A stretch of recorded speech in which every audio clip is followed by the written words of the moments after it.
Man, you come straight out of a comic.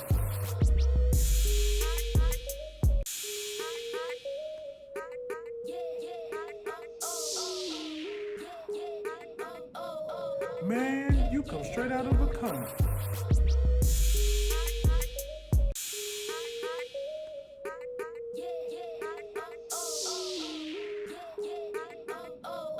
Man, you come straight out of a comic.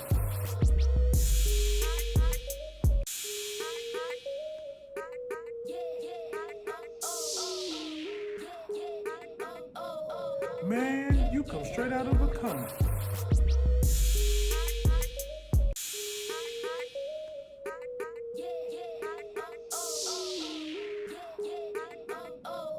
Man, you come straight out of a comic.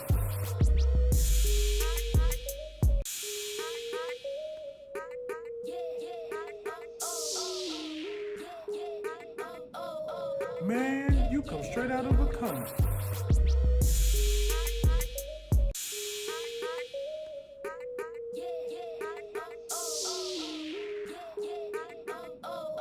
Man, you come straight out of a comic.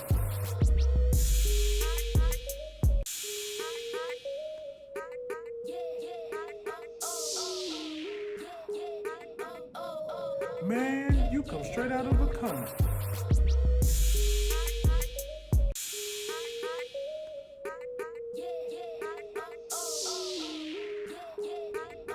Man, my whole Man, so you come straight I didn't out know of my a mic comic. muted on all layouts. So appreciate y'all that's joining in right now. What up, Easy Knot? Right on motherfucking time as we know. Next Luther, appreciate the yo. Man, you gift, come straight out of a comic. Chat. I be walking. What's going on? Shawnee 865.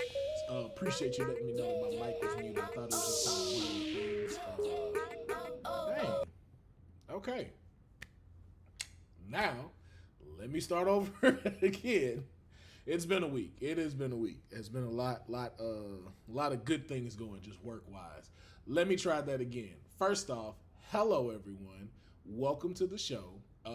What up, Easy Knot? As you said, right on motherfucking time. Next Luther, appreciate the yo gift put up in the chat. IB Walker, what's good? Shawnee, thank you for letting me know that my mic was muted. And Easy Knot, thank you for letting me know that the music was loud. So I appreciate y'all tuning in and jumping on to watch. So I think I got everything set up as well on Arcade Token's YouTube channel right now. So you can also be able to, the folks that's watching there on YouTube, thank you so much for tuning in. We got a lot to talk about on this episode, and we're going to get it cracking in just a little bit. Want to first just say thank you. Well, I'll say that when we start the show then. So give me a second. We're going to pause. Then I'm going to hit this little bow so we can get started. Ladies and gentlemen, welcome to another episode of Straight Out of a Comic Book. I am your host, Will Pharaoh. Thank you so much for joining us for another fantastic episode. We have a lot to talk about on today's episode. We are jumping from the Mark Hamill revising his voice as the Joker. We have other Marvel news. We're going to jump into some TV news as well. And of course, some good old-fashioned nerd culture news that then came out this week. So thank y'all for who are tuning in from Twitch, who are also tuning in from the Arcade Tokens YouTube channel. And just a shout out to all the people from last week's episode when, you know, we're doing this whole solo dolo thing for some episodes too. Don't worry, I'll still continue to have guests on here. But shout out to all of those people who were in the comments saying, yo, we loving the format. We love your content, Will. Keep it going. It means way more to me than y'all know. So I definitely appreciate all the positive feedback that came in with last week's episode. And that's why we're here again with this episode like this. And before we start, I got to turn this damn light thing down. It's bothering me. It's bothering me.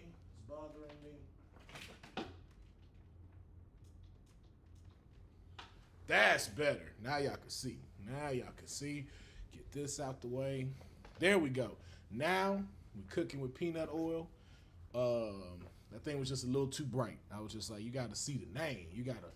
I still did it wrong. Still fucking did it wrong. Got to see the name. There you go. So, as I said, welcome to Straight Out of a Comic Book. We are talking Marvel news, DC news, television, and some movie news. And so I don't want to hesitate. Let's go ahead and jump into the first story of today. And we're going to jump into video game news. We're going to start a little different this episode.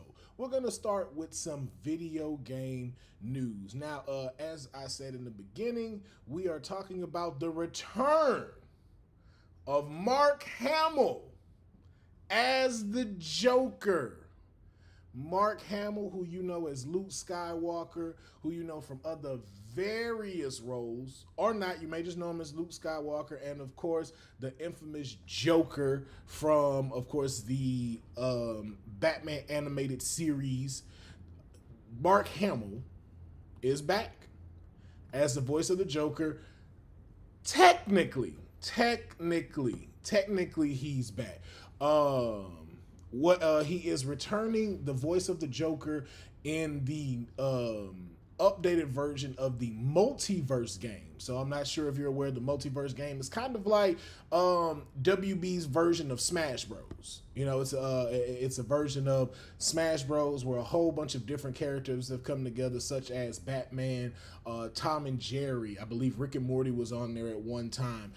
Bugs Bunny, where you could have a all-out brawl on this video game. And now the Joker is one of those new characters that have been unlocked, and Mark Hamill will be voicing that Joker. At one point, though, Mark Hamill did state that he would no longer do the voice of Joker after the unfortunate passing of Kevin Conroy, who is the voice of Batman. I know we've had a lot of other people play the voice of Batman, but we already know if you are a Batman fan, Kevin Conroy is the voice of Batman. Mark Hamill did state at one time that he would retire from voicing him again. But you know, just like most actors, rappers, and musicians that we know, retirement is just not a real thing when it comes to this industry, okay? It isn't. You can say like, hey, I'm done, but you can always come back. And so even though he did say that, it was very poetic, I'm not mad at him for reprising his role, his role as the voice of the Joker for this video game. Now, gonna be completely honest about this. Didn't know this video game was still being played. No idea. Had no idea people still played Multiverse. No idea. I thought this game was done and in the books. Kind of, you know, but it's been sticking around like Brawlhalla on Xbox. You know what I'm saying? If you've ever played Brawlhalla, it's another type of stage level fighting game similar to Smash Bros. Cute, adorable characters. Some of them are mimicked from other cartoons or other shows. Like we've had WWE characters in Brawlhalla. But you know, it's just one of those, like, I don't want to say like the great value version of Smash Bros, but just a different version of it. Same thing with Multiverse. I remember at one point where it was free to download. I believe it still is free to download. But I thought this was one of those games that was kind of like a trend. Like it was here. It did its thing at a point, and then it just, packed its bags and disappeared. But apparently it is still going strong. It still has a community. I didn't know, and I'm very just shocked to know that they're still adding characters, kind of using that same format as Super Smash Bros. And using and releasing different characters, and one being the Joker and Mark Hamill. This is a good look for Multiverse. Like, it did definitely make me want to go check out. I'm like, okay, what other characters are on here? And who else have y'all been releasing? Because like I said, at one point, Rick and Morty was a part of the game. Don't know if they still are. So one thing I did hear was some characters don't remain on the game. It's kind of like they pop in and then they're there for a certain amount of time and then it kind of gets taken out. Not sure if that's still the thing though. But I think they may have changed that. Shout out to one of our people over on YouTube, Sheldon Ross, that said, man, his kids are playing the hell out of that game. And so again, like I said, I did not know this was still hot in the streets. Did not know that, man. Shout out to Drew G as well, who is checking out on the show, man. Appreciate it. We are blessed and highly trill out here. If you've gotten a chance to check out Morning Cup of Dough, I got a great opportunity to be a guest on there. And with Morning Cup of Dough, he has this incredible format where, you know, they sit, talk about, you know, how we are talking about what's going on lately with guests, and then they create a whole song on the spot right there live for everybody to see, from the beat to the recording to exporting it and making the artwork. It's a great concept. So I'm glad to see him consistently doing it. I wish nothing but the best for him on there. Definitely think Spotify should check it out. You know, just throwing that out there. But yeah, I got a chance to be on there. We came up with a song called Blessed and Highly Trill. And it came out great. So you can go over to Doughboy's channel on YouTube. You can check out the song, but then also check out his show as well. It's a very cool show. But yes, I am still kind of surprised that this game is going on. But man, shout out to this game being able to bring Mark Hamill back out of retirement and give us that wonderful voice that is the Joker, man. Because again, like I said, to him, he's my Joker. Don't know why my camera's doing that. Don't know why my camera is being an a-hole right now. Hold on, y'all.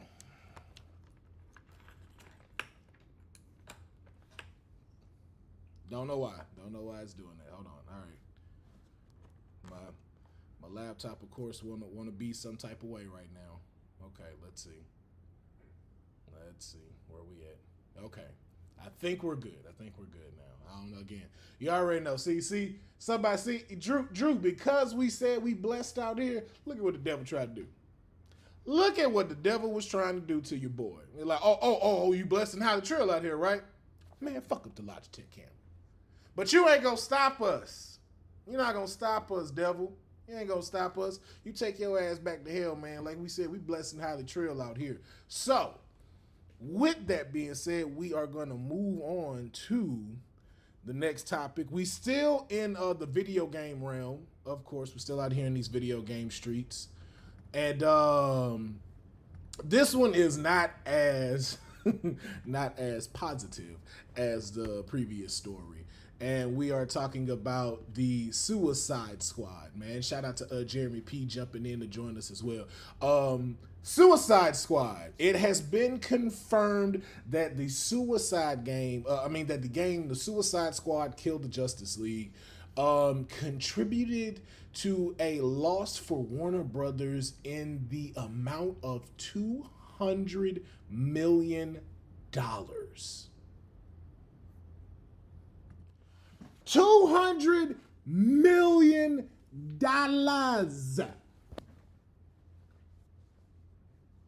I just want that to sit in for a second. I just want y'all to just picture this. Walk with me if you will. You can either close your eyes or don't, but I just want you to have a vision of it. I want you to imagine we are all sitting in the room and we are the people who made this game. And we sat here, thought we had a banger. Like, yo, hey man, listen, I ain't trying to toot my own horn, but when it drops, we may have brought DC back. And someone walks into the room and tells us, hey, we lost $200 million off this video game. I'm not saying someone jumped out the window that day, but you best believe somebody tossed himself out the window that day. $200 million.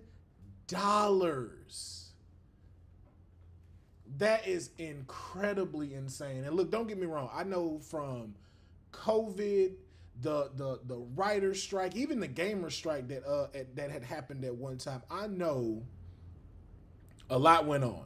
So I know a lot of people took hits, especially WB.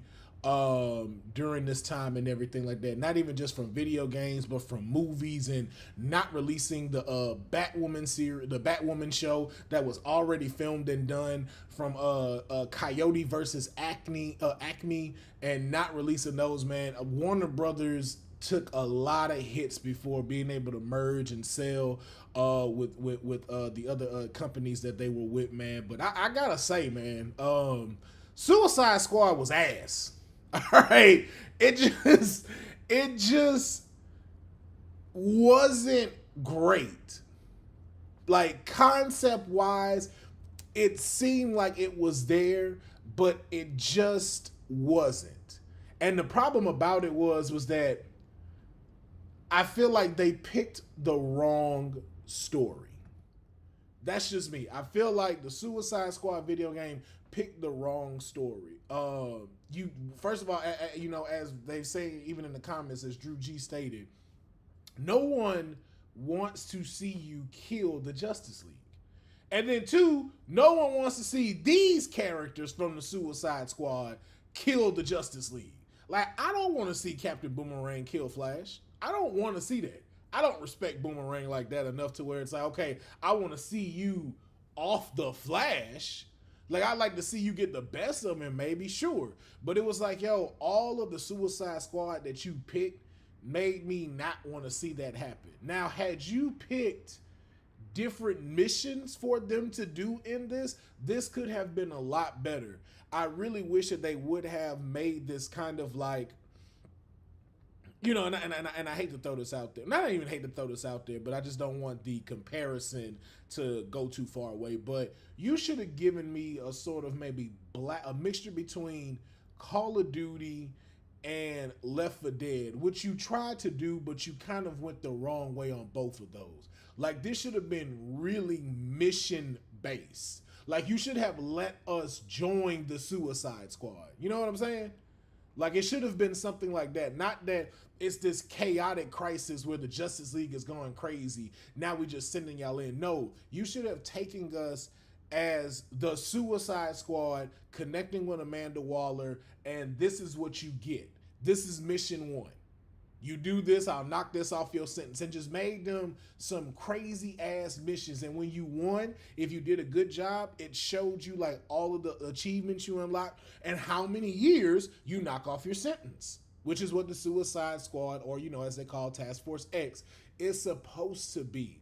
But instead, you only gave us one chaotic mission that just did not land well. I didn't mind the way the game looked. I didn't even mind the mechanics of it. It was just the story just was not there, and how you tied everything in just didn't hit well. So for y'all to lose $200 million, it seems about right. But the only thing I will say to this, and I appreciate that I be Walker for saying you like that idea, and I hope some of y'all, some of whoever else is watching this also agree with that. I think that would have been a better way for the Suicide Squad to do this video game. But all it really kind of shows is that you need to make the open world Superman game. That's what DC needs to stick to. DC, you need to stick to making open world games with these characters that you have. We've seen what it did with Batman. We've seen what it did with Spider-Man. Give that to us with Superman. Give us a Superman open world game. And he doesn't have to have all his powers just yet. You can help that stuff get activated as you move on within the game. Give us that. Also, too, I know a lot of people I don't know how people may find this. Give us a first-person Green Lantern game. Give us that. Give us a first-person Green Lantern game where you get chosen. You don't have to play as one of the characters. You can run into Hal Jordan. You can run into Jon Stewart. Let you be chosen for the ring. And then 2, give us, I'm going to say 4. Give us 4 stories that you can choose from. You can either choose to wear the green one. You can choose to do fear, which is, of course, the yellow one. You can choose to do anger, which is the red one, I believe, or the orange one. or a blue one. At least so you have 2 good ones, 2 bad ones. So you can choose your story, or if you want to keep it real basic, just do yellow and green.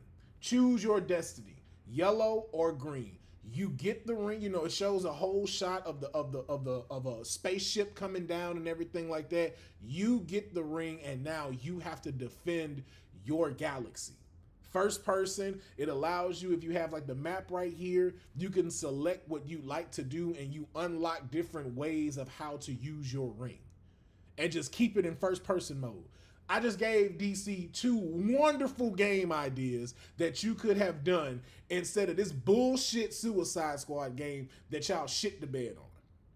So that's just me with that. But I think if they went with the game route in that particular way, a lot of stuff would change and a lot of stuff would look even better for DC gaming. So, sorry to the people that did put a lot of the work into this, especially the people that developed it from the back end of creating the characters, the 3D models, the rendering and stuff like that. Those are not easy jobs. It's very difficult to do, a lot of long hours in doing it. So shout out to them, and just, unfortunately though, it did flop. So, it is what it is. But hopefully they can recover by either taking the ideas that I just gave for these video games or coming out with something a little bit better than what they did with the Suicide Squad. So that's going to wrap up our video game talk. Now I want to jump into television.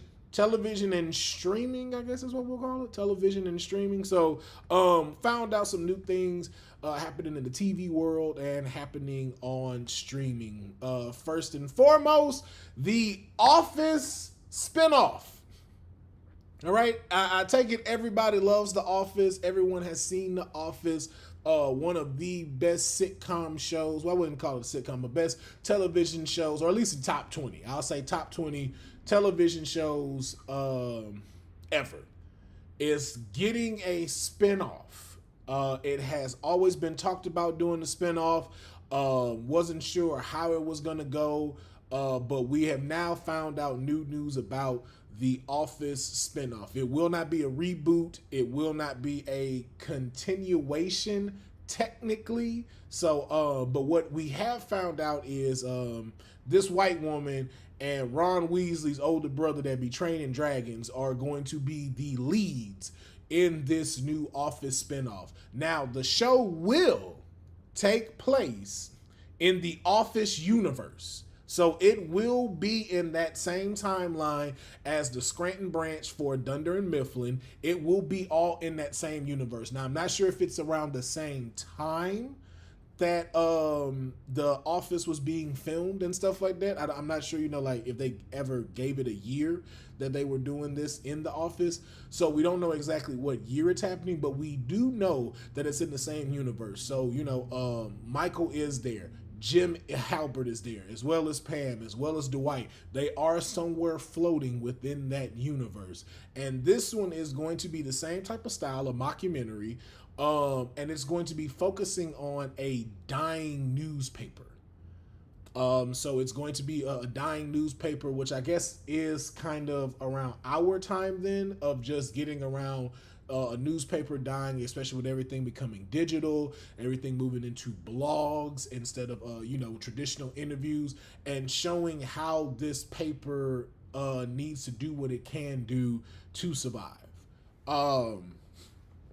Not gonna say that I don't have a particular opinion about it. Ooh, excuse me. I don't have a particular opinion about it just yet. I like to see a trailer for it. I like to see who else is being added to it. I like the idea of what it is, just because myself, I did used to work for a magazine company and actually doing their layouts for back in Houston, laying out their PDFs and InDesign to go to print. And I saw the struggles at what it was for that, from trying to maintain that versus the digital age where I can just pick up my phone and then see what's going on, or I can go to a website, or how we do now, can go to Instagram. So I saw the issues that came along with trying to remain a printed company. So that's what does have me intrigued, that they are going that route, and I look forward to seeing what they will do with it. Like I said, I'll reserve my opinion for it until I see a trailer. Um, until I see a trailer and I see who else is in it, because not knocking the stars that they have for it, but it's kind of like you have to see who's the ensemble cast and if it's gonna work. You know, like Steve Carell, of course, is an incredible actor. Really helped carry the show, but he had so many other people along with him that played their part very well. Like, you know, if you wanted to put it to basketball, all of them were the Bulls in '96.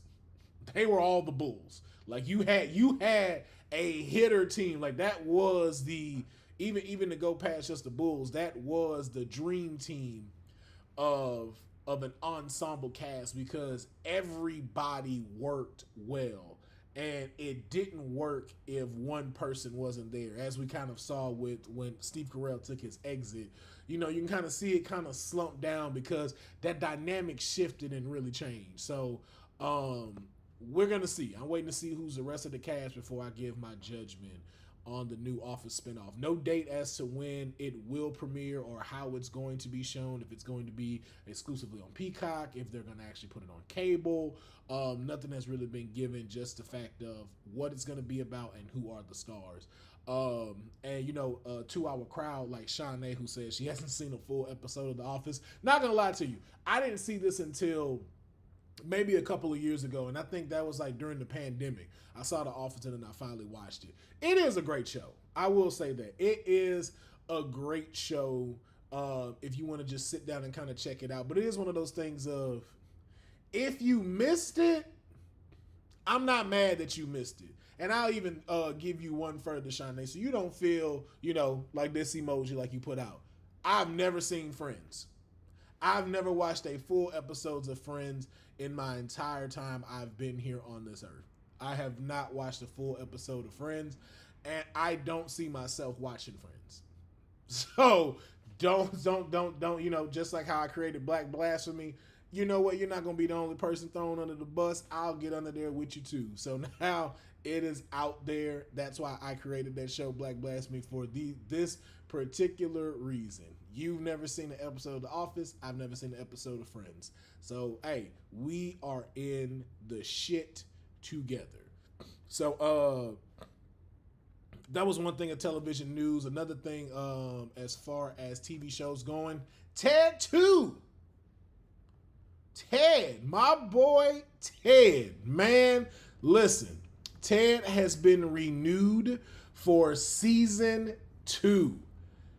Ted, of course, what started off as a movie from the mind of Seth MacFarlane, transitioned into a TV series. It is a prequel to the Ted movies, showing Ted and, of course, John, who was played by Mark Wahlberg. I was going to say Mark Calloway. Man, been thinking about The Undertaker this week for some reason. But him and John, who was, again, originally played by Mark Wahlberg, it's showing them the prequel with John in high school. So it is showing them. It is a hilarious show. If you are a fan of Family Guy, you are not going to be disappointed watching this. If you're not a fan of Family Guy, you can still watch this show and love it. Listen, I don't watch Family Guy as much. I'm not a big Family Guy, Simpsons person either. I was at one point, you know, kind of strayed away from it and everything. So, I haven't been a big, huge fan of them. You know, you know, I respected it, of course, because of how long it's been here. But Ted, I love. Like I love the character of Ted, and it did a great job seamlessly transitioning into a series. If you haven't watched it, it is available on Peacock. It is 7 episodes. The shows are just like 30 minutes, but I guarantee you will want more when you watch it. All right, please believe me when I tell you, Ted 2 is hilarious. I keep saying Ted 2. Ted the series is hilarious. Ted 2 the movie is also hilarious. But the series is hilarious, and I am so glad that they have renewed them for a second season. It was one of the highest premiered TV series on Peacock, one of their biggest hits that they've had since they became a streaming service. So it made all the sense for them to renew this show for a season 2. I cannot wait to see the antics that they get into. I believe, not to give too much away or anything like that, we still have John in high school. I believe him going into being a senior. So we never know who we're going to see in the show. We don't know who we're going to see voice some character or who's going to pop up. But I am so glad to see that they have renewed them for a second season. There's no information of saying when it's going to premiere or if they've even started filming, but we do know that a second season is coming, and I cannot wait. Even though I'm gonna have to wait. I say I cannot wait, but I have no choice but to wait, because they're not gonna put it out early for me. Say, no, don't worry. We know you wasn't wanting to wait, so we gonna put it out tomorrow. We already went ahead and spent 2 weeks filming just so we can put it out so you can see it. We know they're not going to do that. So it's all good, though. But sticking to television and streaming, I want to jump into our next thing before we move on. And that is, we've gotten our first look at the Prime video for Batman the Cape Crusader.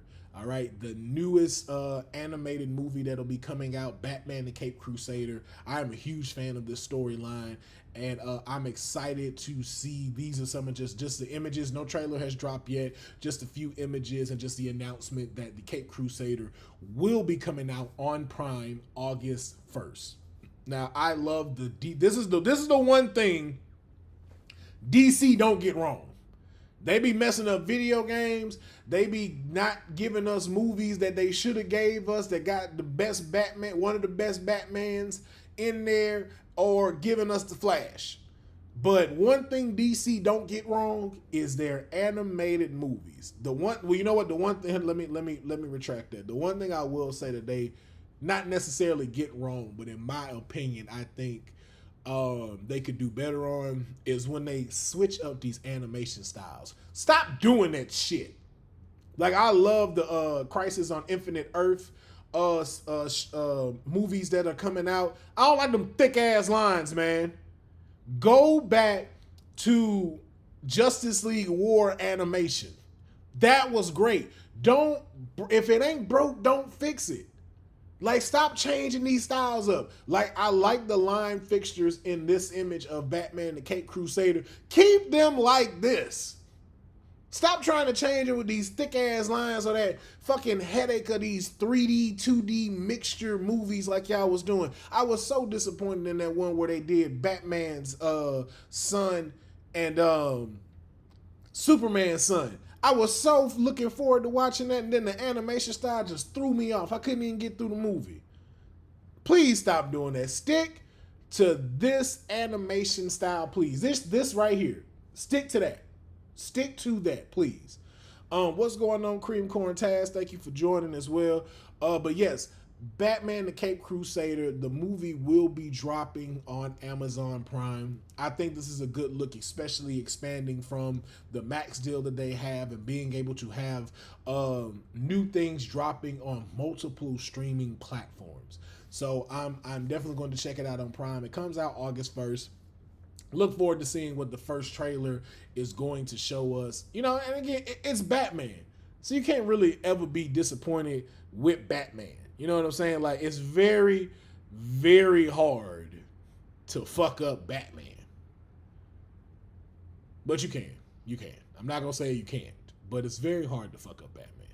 So, that is going to be it for our, we've talked about video games. We've talked about streaming. And so now, of course, it's time for us to jump into that good old wonderful Marvel news, man. It's time to talk about our favorite shit, that good old Marvel. All right? And so we're going to go ahead and start off with our first story for Marvel, and that is that the Fantastic Four has not only found their villain, but they have found the voice of the villain in Ralph Ineson. Ralph Ineson has been officially cast as the voice of Galactus. Now I know there was some talks and rumors around Javier Bardem, I hope I'm saying his last name correctly, being the voice of Galactus.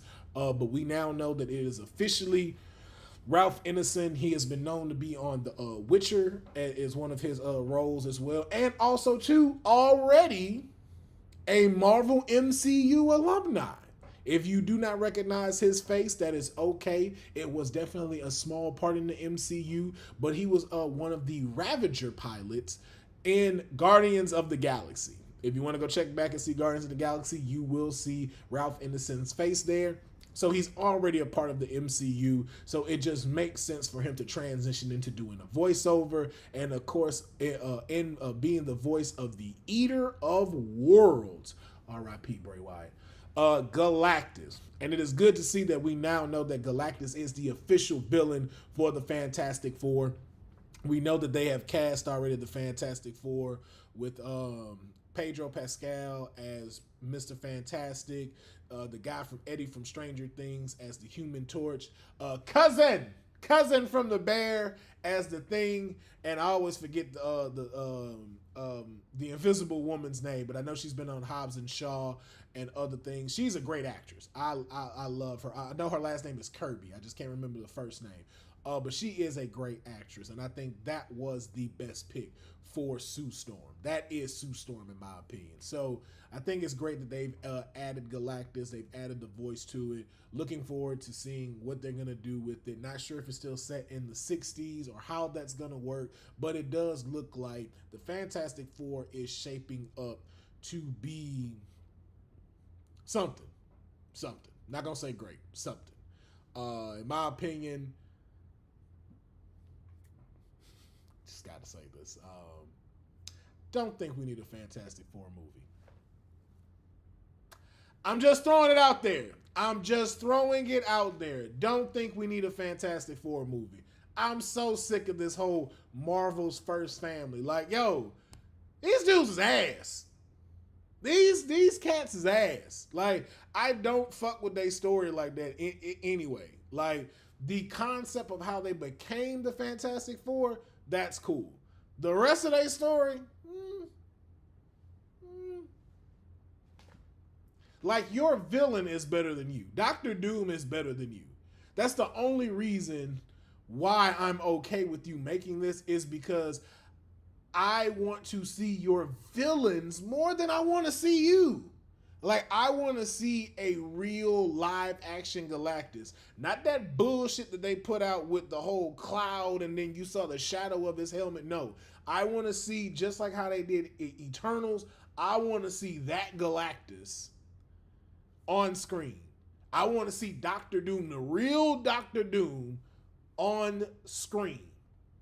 That's all that I am anticipating with this movie. Outside of that, I don't care about the Fantastic Four.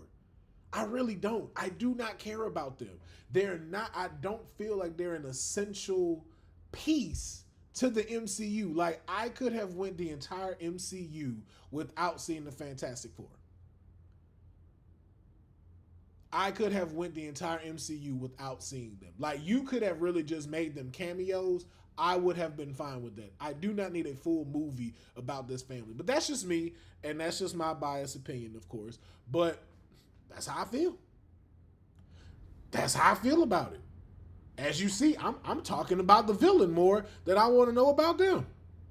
But glad that they have cast Galactus. Glad that they are going to be using him in this. Wasn't sure what we were going to get. Might have got Mole Man. None of us want to see that. So we are glad to see that they have officially cast Galactus, and I look forward to hearing what kind of spin Ralph Ineson puts on Galactus and how he brings this iconic villain and huge celestial being to life. So looking forward to seeing that. More in Marvel news, we have found out that Marvel is pushing it back a little. we received word this week that Marvel has decided, moving forward within their rollouts for their film and television series, that they will not release no more than 3 movies and 2 shows a year moving forward in their rollouts. And all I can say is fantastic. Fantastic. Listen, I do not believe in superhero fatigue. That's what I will say. I do not believe in superhero fatigue. I do not think we are burned out in superhero films. Now, I will say we are burned out in white savior films and television series. I will definitely say I'm tired of seeing white people depicted as saviors. I'll say that. Definitely tired of seeing that. But I am never tired of seeing superheroes on the screen or on the small television screen at all. So let me first off start by saying that. But I do think it is a smart tactic for Marvel to do to kind of lighten the load. And I think that's smart. 3 movies, you hit three in the year. Beginning of the year, middle of the year, end of the year. Very smart for you to do. Sprinkle in the TV shows right between. You got a great formula. You got a great formula that can work, and it doesn't result in you having to spend so much money. And as Shanae just put it, you're giving us quality over quantity. And I think that is very, very good for you to do. Now, I'm also hoping that with TV shows, you can kind of take it light too. And you can kind of take it light with these movies. Something I had talked about with a couple of friends of mine, I don't like that there's this timeline that we're trying to get to. You know, like I like that the layout of how they had of how we were trying to get to Avengers. But I do not feel like, you know, for someone like Kevin Feige with Marvel, that when they're rolling these things out of saying like, oh yeah, man, we want to get to Avengers, Kang Dynasty and Avengers 6 by 2026. Like, hey man, don't tell us that. Don't tell us that. This is your problem, white folks. Y'all don't let stuff marinate. You don't let it slow cook. You don't let the seasonings get into what you cooking. Now I know y'all don't know nothing about that because you use salt and pepper all the time, but you gotta let it simmer. You gotta let it cook. You gotta let the seasonings get in there. All right? You gotta let us process what's going on. Give us a little long time. Like if you'd have said, just even throw it out. If you were to say we weren't getting Avengers until 2028 or 2029, I don't think any of us would have been upset. And you want to know why? Because we knew we had a whole bunch of dope content coming out. We had a whole bunch of new properties, whole bunch of new stuff coming out. We wouldn't have been mad at that. You trying to rush this by bombarding us with so many movies and television shows, you have to remember, we're not going to keep up like that. Not everybody, at least. And then you get to the point where things will start having the ball drop. Like when you slow rolled out Avengers from Iron Man, from Thor to everything else to get to Captain America, to get to Avengers, that was slowly played out. That's what made Avengers so dope when it finally came out, because we were now hooked on these characters that you brought into live action. We couldn't wait to see like, oh, we getting a team up? Bet. But you gave us too much, and you started bombarding us with way too much to where it's like, okay, now shows like She-Hulk, which was actually good, starts taking a dive because it doesn't hold up to these other things. So I'm glad that y'all are slowing down. I'm glad that you are taking a break. Now I know one thing to go with this before we do move forward into our next topic, something that Big Beck 70 over at YouTube wanted to know, what new properties or heroes would be an interesting change up for the audience. So now here's my thing. Here's my thing that I'll say. When it comes to that, and I'm speaking of what we're trying to get to currently with this whole multiverse, saga and what's about to change up. I think you need to start kind of putting into categories what you want to see. One thing that I think needs to be shown is we need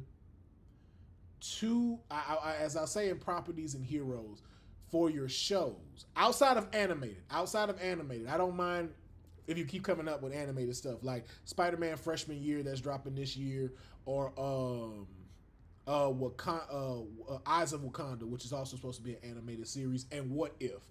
I'm not counting that in what I'm talking about when it comes to new properties of heroes. Keep those as far as your What If and X-Men 97, those are your golden tickets. You can keep coming out with that. That's your Loki right there. You just got to keep letting that cook, letting that come out. You ain't got to touch that. And I hope they fixed it with the with the showrunner that they had for the current 97 with that whole OnlyFans thing. Like, I hope he took that down so he could get back to the work, because it is a phenomenal show and we are going to talk about it. That's our last topic of today, is X-Men 97. But I want my television shows to tell me what's going on in the world and on Earth in the current MCU, and what's going on in the galaxy in the MCU. So I would love to see a Nova series. That's one of the properties I would like. I would like to see Nova as a series. Why? Because he covers the universe. And because of everything that's been happening in the universe, we have not had an anchor that takes us through what's going on in the galaxy. As we know, the Guardians of the Galaxy the originals at least have split. We don't know what the new ones are technically doing, but I would like to see what's happening in the universe. And if we can't use Nova, then I would like to see Star-Lord. I would not mind seeing Chris Pratt return to television, because that's what we know him for. I would not mind seeing him return to television to play the legendary Star-Lord, just to tell us exactly what it is that's going on. So that's one of the shows. Another one, I know it's a reach, hear me out. I would say Wong. I would like a Wong series, because one, he lets us know what's going on with the world today, but he also lets us know from the magical side too what's happening in the world. I believe Wong could carry a series. Wong could carry a series, take us through different things, even different multiverses and everything. I believe he could do that. And so I think those are the two show-wise I would like to see. Now, Big Bex over at YouTube gave something great about saying he would love to see Beta Ray Bill will be a nice transitional link for large-scale storytelling. Yes, I agree with you, Big Bex 70. I would like that to be one of the 3 movies that they would roll out, and that would be within Thor 5.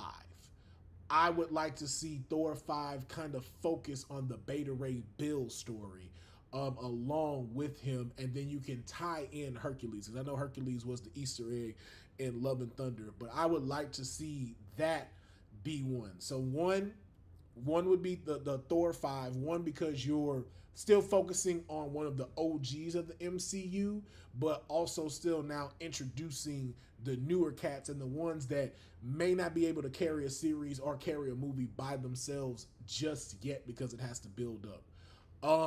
Another movie I'd like to see them focus on, of course, is Blade. But I want Blade the way it's supposed to be, not this story that they had and the reason why Mahershala Ali walked off, which is having Blade protect some vampire princess. Do not make it about him being some fucking bodyguard. No, make it about Blade. Make it about the history of Blade. Also, too, don't make Blade a vampire just yet. Because in the comic book, he was not originally a vampire. They did that shit in the movies where he was born a vampire. That's not true. He first started off human, and I believe Morbius is the one that turned him into a vampire. Give me that. Give me that instead. Not the oh, he got to protect the princess. No, I don't want to see that. I don't want to see none of that. And then lastly, Give me a group. Give me a group. Now, here's what I will say. Here's what I will say. And I know a lot of people may not fully agree on this. Y'all may not fully agree on this. Movie wise, I need to see a group like the Thunderbolts, but something less than. And I'll say it like this: I would not mind a Defenders movie. I would not mind a Defenders movie. You can keep Iron Fist out, but I would not mind seeing a movie that led into the Defenders, because I don't really necessarily need a series. I just need a one-off movie that has the Netflix characters play this: Daredevil, Luke Cage, Jessica Jones fighting a big bad, or even a Young Avengers. Give me a Young Avengers that's not a big scale. I don't need a big scale Young Avengers movie, if I'm being honest with you. I don't need the $300 million budget for Young Avengers, but I wouldn't mind seeing it to be like, hey, this is what we're leading up to within the multiverse, not to be one of the big things, but we want for y'all to see some of these people and to see who we attach to that can continue to carry the MCU as we move forward.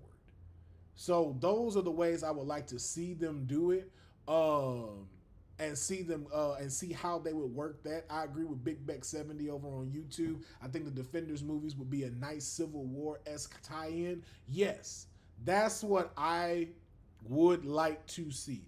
I would like to see stuff like that. Yes. Ooh, great idea, as he just stated in the chat. Make it like the Warriors movie in the 80s. Ooh.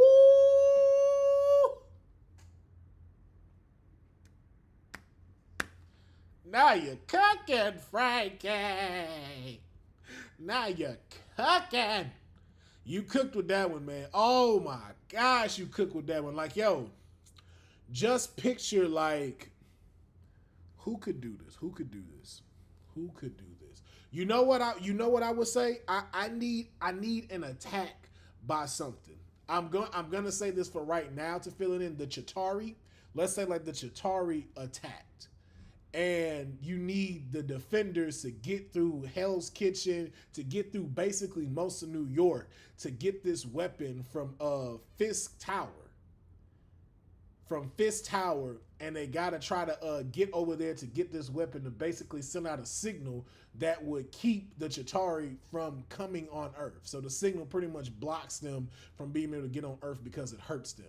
You give me something like that, but they gotta go through like those things, and give me like some of these tertiary villains and stuff like that, like Mr. Purple, Tombstone, Fiscus people, man. Give me Smithers, all of them within this Defenders movie that they gotta try to get through. Give me dope ass henchmen that we know from the comic books. This is where you could throw all of those into Defenders, where you're not hurting the MCU, you're not trying to cast them as these high profile actors in these. You can literally just give us those characters with some, I don't want to call them B-list actors, but some more of the not high profile actors to play these parts. I think that would be a dope movie to do for the Defenders if you had all of that in there. And like you said, make it warrior style to try to get through New York to get this weapon that they need. That's what I'm saying. I'm just using the Chitauri as an example. Doesn't necessarily have to be them, but it has to be some kind of event that's happening in New York to where no one else can come in. Like no one else can really help, or it just keeps the focus there. You can even throw in S.H.I.E.L.D., like, have them talk to S.H.I.E.L.D. and stuff. And I agree with Harlem Ace 125 as well. I would love to see Scorpion done right. And actually, too, because of the fact that Matt Murdock has engaged with Spider-Man, Scorpion and them could be some of those. I would not mind seeing some of these villains be in the Defender series. I mean, not the Defender series, but the Defender movie. Like, Scorpion could be one of the gangs that are in there that has, like, Central Park held up, and they gotta try to fight their way through that. So that's why I say you have a lot of leeway you can do by switching over to 3 movies a year to 2 TV shows a year. It gives us more leeway to when it's time for us to do Avengers or it's time for us to do the big name movies.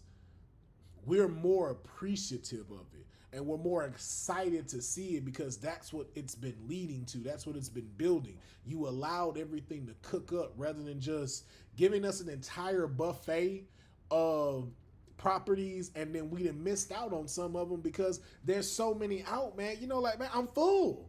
I can't eat a Miss Marvel series right now. My tummy hurt. My tummy hurt. And yes, I call it a tummy. Don't judge me. So I like this new layout. I like this new rollout that they're going to be going with. I just hope that they pick right when it comes to these next series and everything, and moving with this new format. So I look just forward to seeing like how they're going to roll this out, what's going to come first, what's priority, what's secondary. All we can do is see. And so with that, though, that also segues into some more of our news with some of these properties that are coming out. And that is going over to Mr. Coogler, Mr. Ryan Coogler, the director of Black Panther and Black Panther 2. Yep. Big Beck 70 said it right, man. It's like that third plate at the buffet with all the properties. It's like, I can't have no more. But we got this nice, we just put out some Moon Knight out here, man. You gotta try some of that Moon Knight. I can't, man. I'm full. I can feel it right here in my chest. But man, listen, man, we just finished cooking up some of this She-Hulk casserole, bro. You gotta try it. It's one of our favorites. Oh no, I can't, man. I'm too full off of that Ant-Man Quantumania. Oh my God, it's giving me acid reflux. Oh, I can't do it. Then I miss out.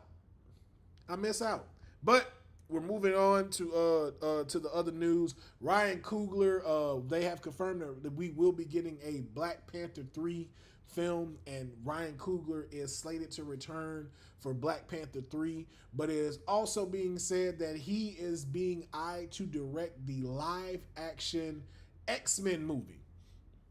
Ryan Coogler has been eyed to be the director for the live action X-Men movie. And I am excited to see it. Something that Big Beck just 70 just threw out there. Him being able to possibly tie in Storm for Black Panther. I'm not mad at this.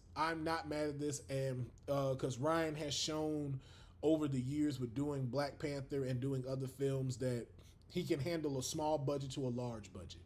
So and can handle within a group like setting. So to be able to bring the world of Wakanda together, to be able to have us not only get tied into, of course, Black Panther, rest in peace to Chadwick Boseman, to not only get attached to T'Challa, but to the supporting characters as well, to where we want to see those even more.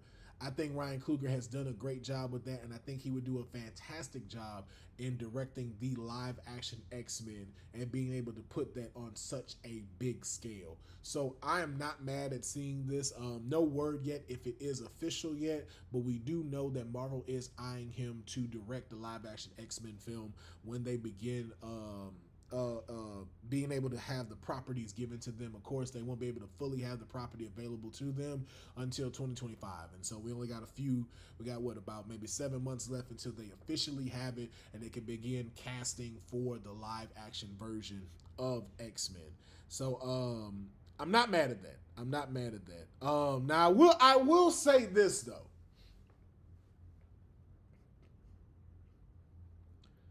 Here's where we're about to go into some muddy water.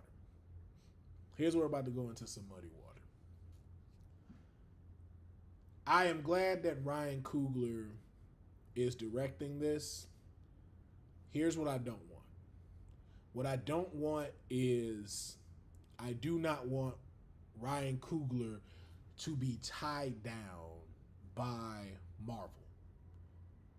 Now, as to Kevin Feige allowing Ryan Reynolds to do what he wants in Deadpool, to go as far as he wants to in Deadpool and fixing that aesthetic, I do not want Ryan Coogler to be held back. And so this is what I mean by that.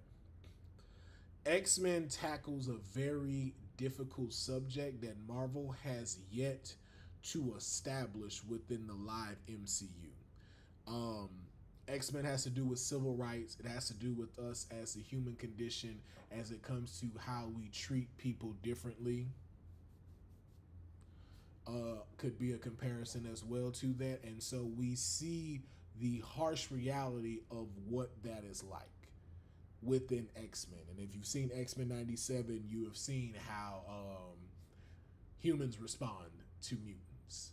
And so I know in the cartoon, it's easier to translate that, but I've seen it that it's been a little more difficult for Marvel on the live action side to throw that out.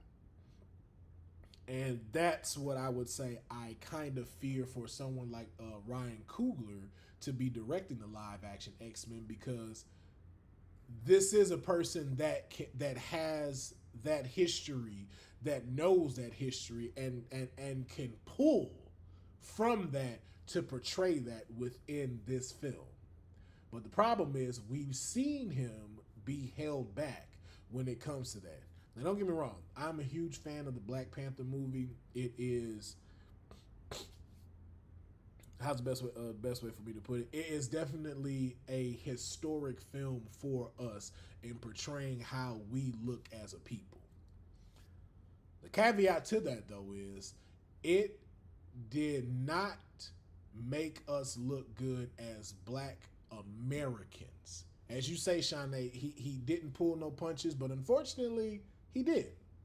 He did, because what it did show was, although Black Panther was great, it still showed a segregation between us and the African people.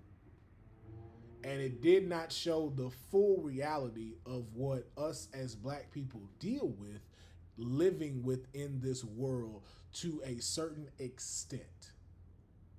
And you could tell Ryan Coogler had to kind of walk on eggshells when it came to that. One thing that I'll say as an example for that was, I do not like how they handled Killmonger as this character in the first Black Panther. What I would have liked to have seen was Killmonger actually succeed in what he was supposed to do. So I'll give you one big example of that and how they went the baby route for it. Now, we saw Killmonger take over Wakanda. He became king of Wakanda. Now I want you to picture the scene at the end of Black Panther. What happened? Killmonger dies. Somehow Black Panther is moved by this.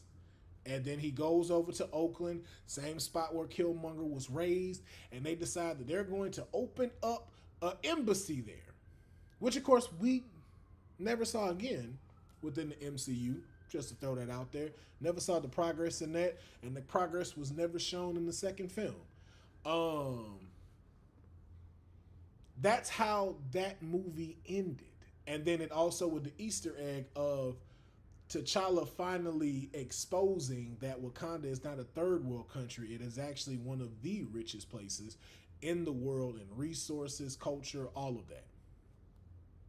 Now, let me just paint you another picture of how this could have went to where it also would have shown why Killmonger's idea made sense rather than just trying to make it this whole villainous thing and not fully show it. Imagine when you saw Killmonger when they showed him walk up to the throne and said, this is what we're going to do.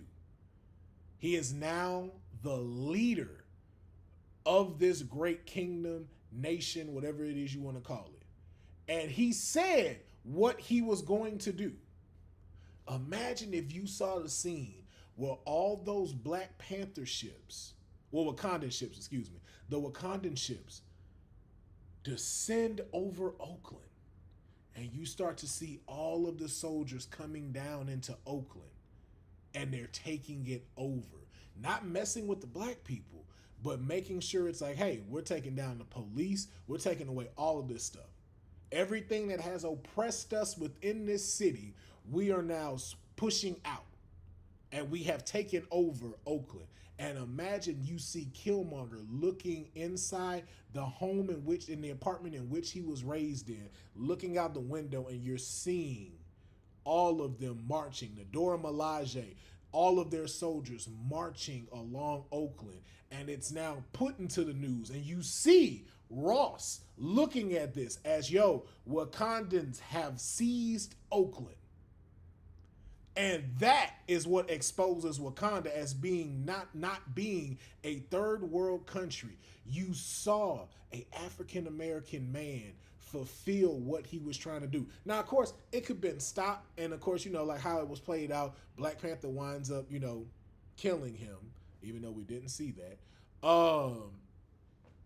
And restoring this, but then playing damage control to it. Like, hey, that isn't what Wakanda represents, and we are wrong in certain ways for keeping ourselves from the world and from all of our people.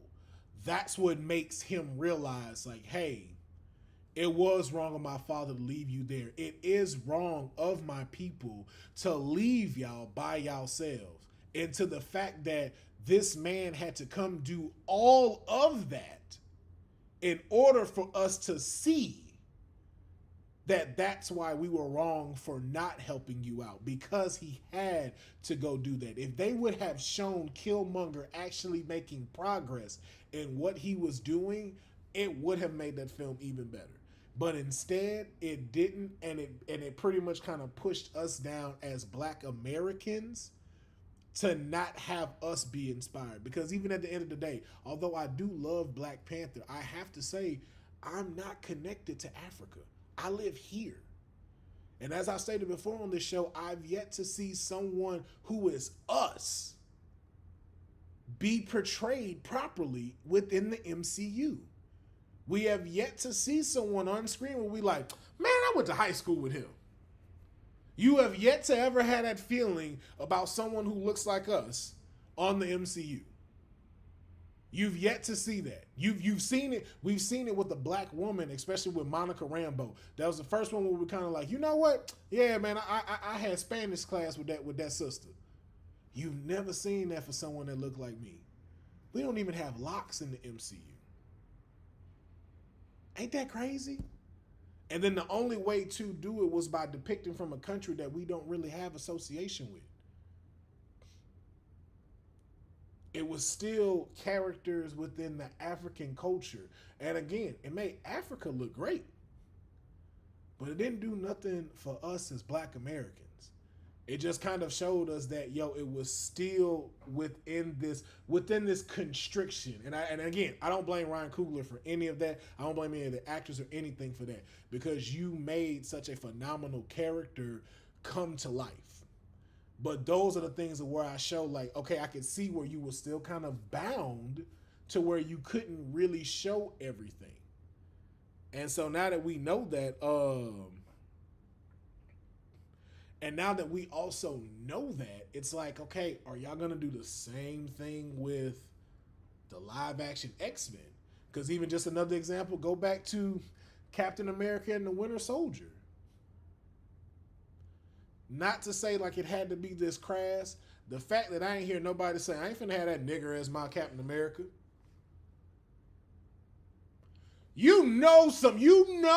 Some red-hatted, some Confederate flag person was sitting here. Not my Captain America. Nah, he don't represent me. He don't represent me. Fuck him. He do not represent me. You ain't show none of that. You didn't show none of the backlash with him having that shield. And I feel like you don't show that properly with what this society sits in. And you are right, Sean. It did show the distance between Africa and African American. In fact, I don't even really fully call us African Americans all the way. A lot of us are from here. A lot of us didn't come from Africa. You can go on in here depending on what you want to believe in and stuff like that. But a lot of us ain't from there. We're from here. This is where we're originally from. Our family were here Not came off no boat. They were here already before the history of what they showed us was there. That's the thing that you showed. That's the thing that you did show, and that's the thing that it's like there's so many nuances and little pieces that it's like you really can't hide. And I'm not saying that they're hiding it, that maybe they just haven't found the best way to interpret that onto film, because of course you also have to watch out for children, because children also watch this. So I know you have to tell it correctly. So I'm not trying to say like they're doing a horrible job. I'm not here to shit on them about that. I'm just saying the difficulty that it might take when it comes to portraying this, you haven't been doing it well. Because like we said, and then just like Harlem A said over on Twitch, that she was that they were disappointed in not seeing that in the show. And showed, and he's like, yeah, show me the raw truth. Show me. It's just like, yo, man, y'all don't want this man as Captain America. There's a group of people that are like that. A vast majority of people. Well, no, let me not say majority. A mass group of people are like that. You didn't show that. And I'm curious to show how you're going to do a Brave New World. Are people really just accepting of him? Is there not any slander on him? Are you going to show graffiti with him on there as Captain America and somebody that X'd it out and say, not my captain? You don't have to throw the full N-word out there. I know we're not going to get that, but are you going to show us that? Not my captain.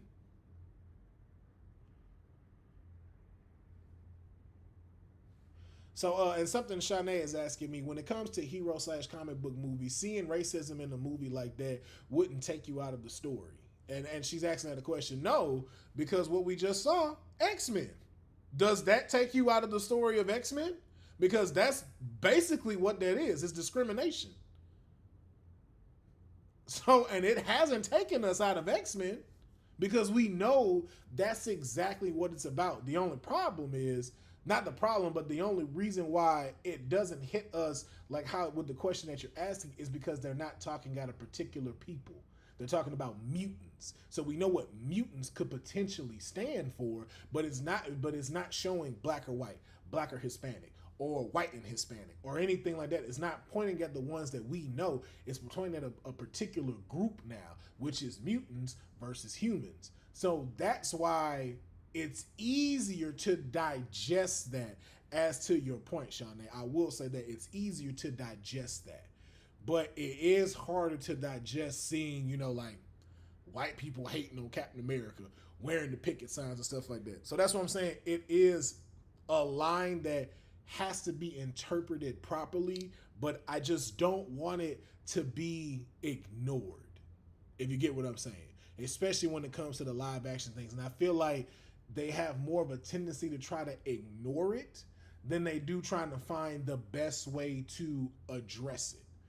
Because even in Captain America and the Winter Soldier series, that wasn't the original storyline. They had to swap the storyline a little bit because COVID hit. It was supposed to be about this chemical weapon that they were going to be using, but because COVID came out, they kind of had to redirect the story a little bit and kind of make it like this whole super soldier serum thing and everything. And so, like, even like to Big Beck's point, Blue Marvel is facing similar problems with honest representation and discrimination in his original. Yes, because, to Shanae's point, it is hard to digest that within comic books and to be able to tell it, but it is something that needs to be told. In the same way Harlem A said it, do it the same way they did Spider-Man with the crossed out posters. Maybe we will see it more in the X-Men movies. Yes, I'm not saying you got to get racial bigotry words with it. I don't need N-words thrown out. I don't need I don't need that type of slander to be thrown out. That's not what I'm asking for. That's not what I'm suggesting. But they do need to find a way of, you have to show the real reality in this, and you have to find a way to portray that. And I'm just hoping that they don't keep it held back moving into live action when they have Ryan Coogler, which I just want to just throw it and say because I would love to see it happen when he directs the live action X-Men movie. And to Shanae's point, for me, because real life is already like that, I need a break from that when I'm watching TV/film. I'm black from the South. Shanae, me too. I am as well. But I need to see it in some way so I know that that is still the reality. And the only reason why is because they put it into reality. They put it within this world. Now, had you put it into a more imaginary world, that would have been different, but you didn't. This is in our current reality. And so because it's in that current reality, you do still have to show the other side of that coin. Again, I don't need it to be displayed so obviously, but I do need to see that, okay, there is some realism here to that. Like and then I think too, Harlem Ace's point is the best way of showing like the new Cap X'd out on a poster, or even having a protest of it. Not saying no bad words or anything like that, but like literally how I had just stated it. That is not my Captain America. That's it. Simple and plain. Not my Captain America. That is not my captain. And that explains what it is so already, because for that show, it touched on it a little bit already. It touched on it when it touched on to superheroes not being paid, for him not being able to get a loan, being a superhero and stuff. It showed that when he went home. It did show some of those things, but it's just like, I don't want it to be ignored or sugarcoated. And again, X-Men really leans onto things like that. It really leans on it. It is, you have to show the confusion and the hatred that, and well, not even, I don't even want to fully throw out hatred, the ignorance that humans have towards mutants. You cannot sugarcoat that. You cannot wrap that up in a pretty bow for children to not understand. You have to find a middle ground to be able to portray that within live action. And it's just like, I hope that they don't try to hold it back when they make this movie. I hope that it's, again, I'm not trying to get no slander thrown at it or anything like that, but it's like, I don't want it to be a sugar-coated type of story, especially with what you did with X-Men 97. Especially with how you've been showing it within X-Men 97. You gotta keep that same energy. If you don't, if the live action don't match 97, and that's how they'll fall off trying to not do it. That's how they'll fall off with not doing it. So again, I'm just saying, find a good way to be able to show that without having to take over the film or anything like that. Harlem A said, let's give the Godfather Stan Lee and his team his props. They found ways to touch on real world issues and introduce them to the comics. But I agree with everyone's point. Yeah, they did. Like I said, X-Men is a prime example of that. That's why I said you gotta have I'm so sorry, don't get mad at me. Take the good, you take the bad, mix it up, and then you have facts of life. And that is a fact of life, because these are still pulled from real stories. In some cases, when it comes to the aesthetic of it, it is pulled from some points of real life. And so it has to. So it has to do that. It has to do that.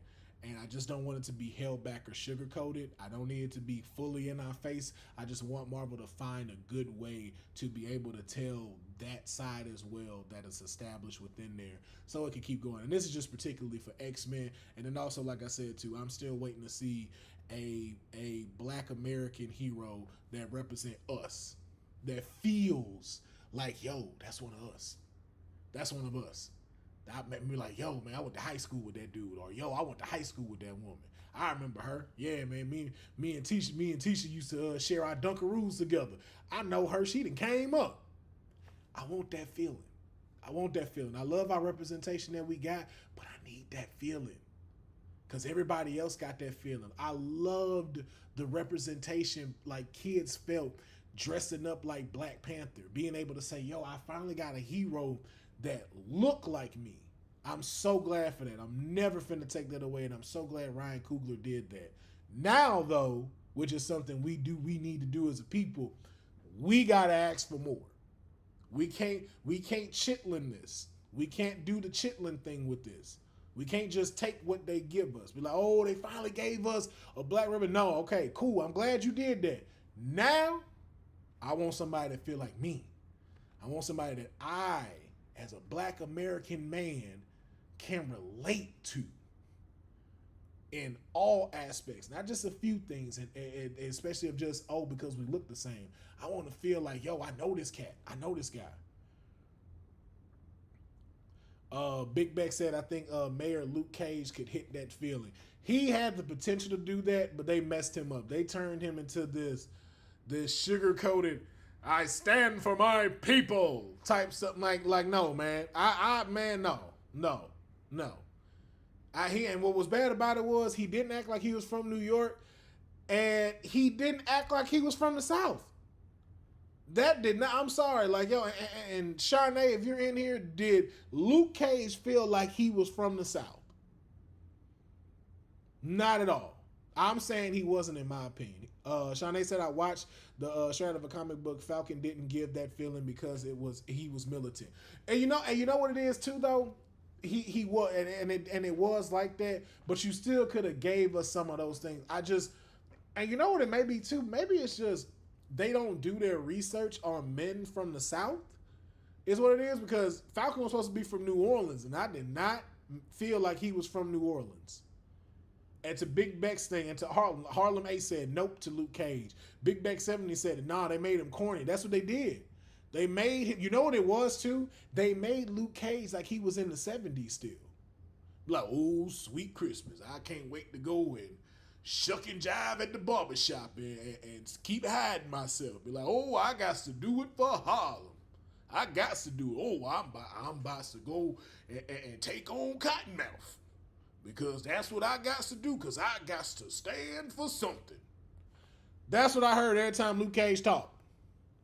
I did not believe Luke Cage was somebody to not fuck with.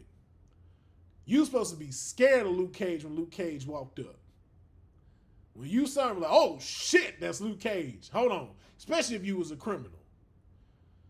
Especially when you was a criminal. Man, I did not get that with him. I did not get that with him. So that's why I said maybe they just haven't done enough research to portray men from the South. Because like I said, I don't think Falcon felt like he was from New Orleans. I ain't even hear this man say Warden one time at all. That man didn't say that one time in that whole series. So it's just kind of like, okay, if we not gonna do it, then why are y'all saying he's from there? And then don't hide the whole because he's from the military, now he's going to act like this. No. Give me someone that we can relate to. Give us someone that we can relate to. Now, I will throw it back right quick, just to touch on something that, to answer just something that Big Beck 70 asked about if they should bring back the live Batman, if they should bring back Batman the animated series. No. I don't think they should bring that back. I don't think you should bring back Spider-Man 98 either. Those ended well. X-Men 97 was something that could keep continuing because of how it ended. And we're going to jump into that in just a second. And even to Shanae's point, I'm not going to lie, I didn't watch Luke Cage, so I can't add to this. I'll take your word for the fact someone from the South did not watch Luke Cage. The fact that a black person did not watch Luke Cage tells you the disconnect that y'all made with that. You're not making black American superheroes. You're just giving us black superheroes. And there is a vast difference. And I hope I said that correctly. You're just giving us superheroes. As a matter of fact, you're not giving us black superheroes. You're giving us superheroes that are black. And that's it. Y'all are completely missing the personality. You're completely missing diving into the culture.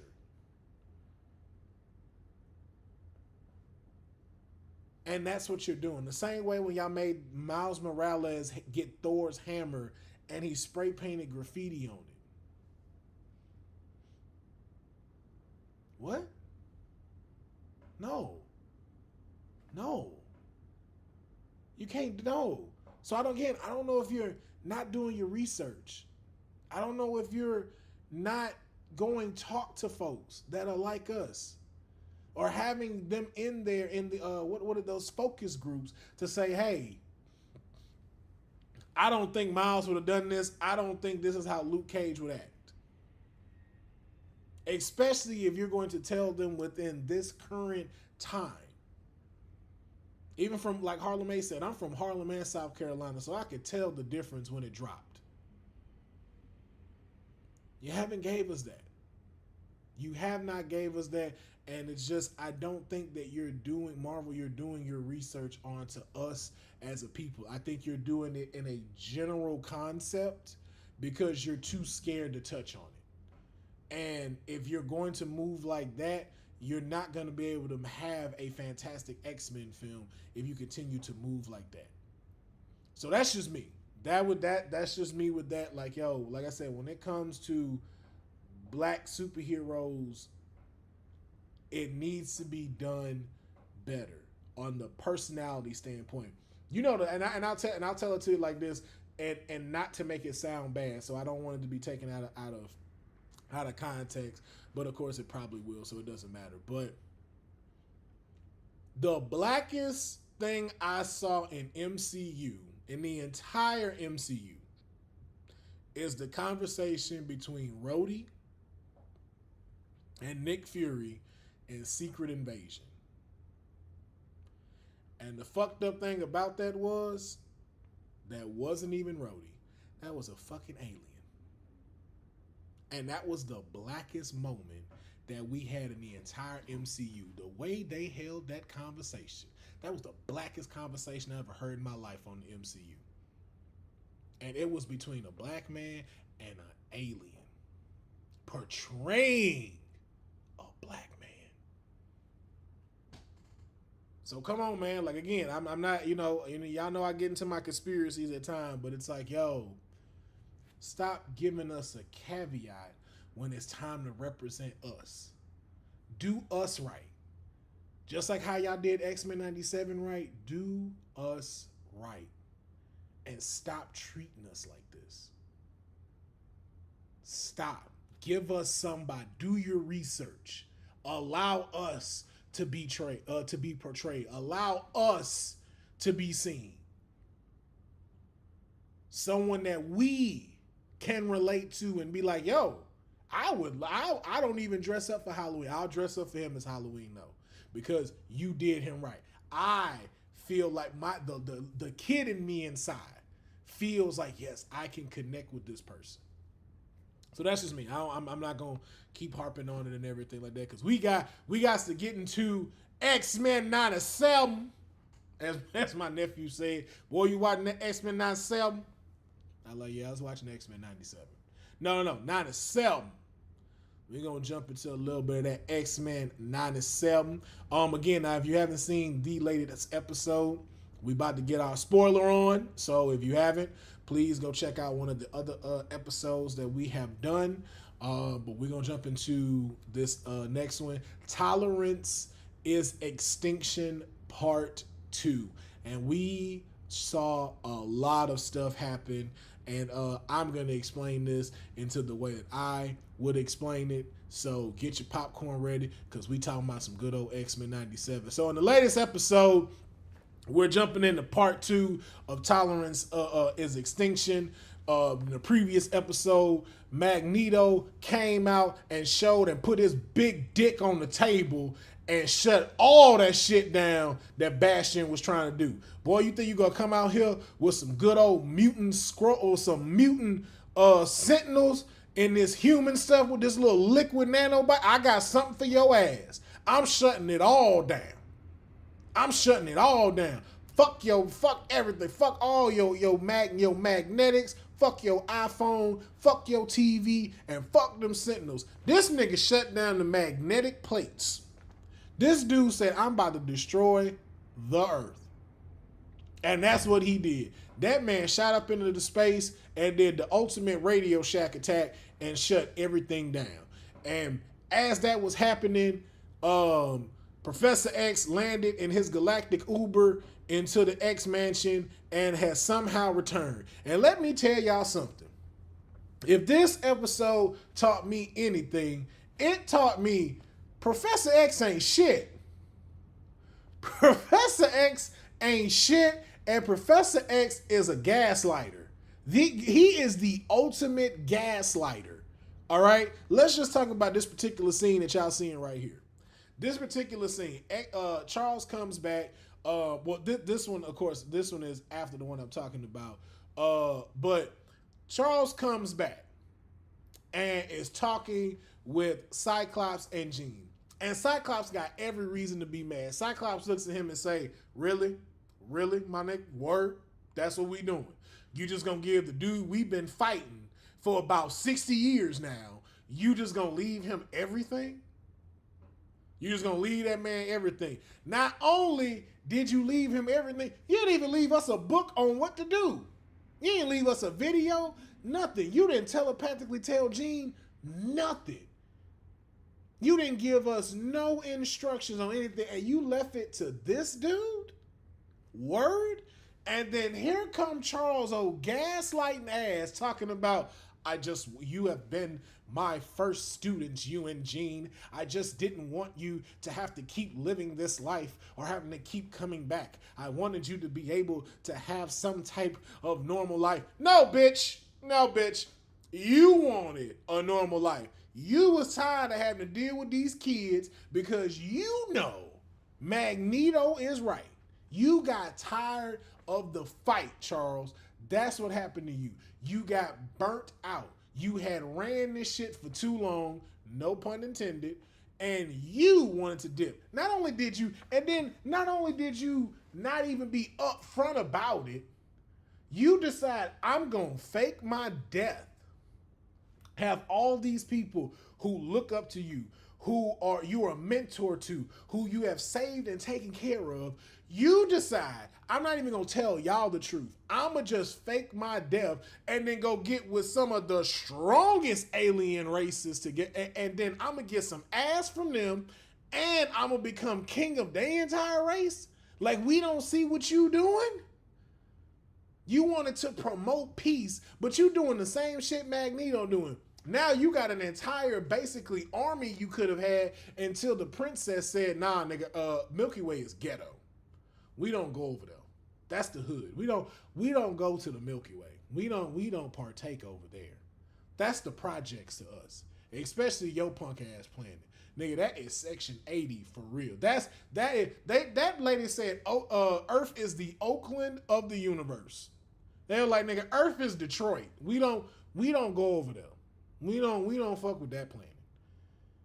And then you got mad, and now it's like, oh no, I'm now just, my head, my X-Men are in trouble. Bitch, your X-Men been in trouble. Been in trouble. How your brain didn't register when Storm lost her powers? Then you gonna gaslight Scott and Jean to say, well, no, I just wanted y'all to have a normal life. And Scott said the best. No, bitch, you wanted a normal life. You already knew, man, we in this shit till we die. We didn't have no problems being here. We didn't have no problems being a part of this because this is our family. This is who we fuck with. Jean Grey think of Aurora as her sister. Why we want to go somewhere? We here. Yeah, I didn't have my thoughts about it before, but this is what I know. What I'm going to do? Go into the regular world, hide my powers, tell my child to hide their powers and stuff like that, just so we can what? Live normal and be able to watch 90 Day Fiancé in peace? No. We chose this fight. You chose this fight. We lost people choosing this fight. And your punk ass gave up. That's what Professor X showed us. You gave up. You dipped on it. Bro, you abandoned your X-Men. You abandoned your X-Men, then gaslighted Magneto even more to go, oh, this how I'm going to trap your ass. I'm going to fake my death. I'm going to leave you everything and then tell you that you got to continue my message. And what Magneto do? Magneto was like, man, you know what? I already kind of feel responsible for what happened to Charles. So I'm going to do right by Charles. I'm going to do right by Charles. I'm going to do right by his X-Men and make them my X-Men. And as we done seen in these episodes, Magneto was really trying. He was really trying. And y'all know he was trying because Magneto quick to kill some humans. Magneto don't give a fuck. Magneto quick to knock off a regular without any hesitation. And the fact that he didn't, especially when they were at the UN and Storm got shot, man, old Magneto would have killed everybody. But because of your punk ass, he was like, you know what? To honor Charles's death, I'm gonna swallow my pride. Because of what was going on, because I feel like Charles was right when this could work.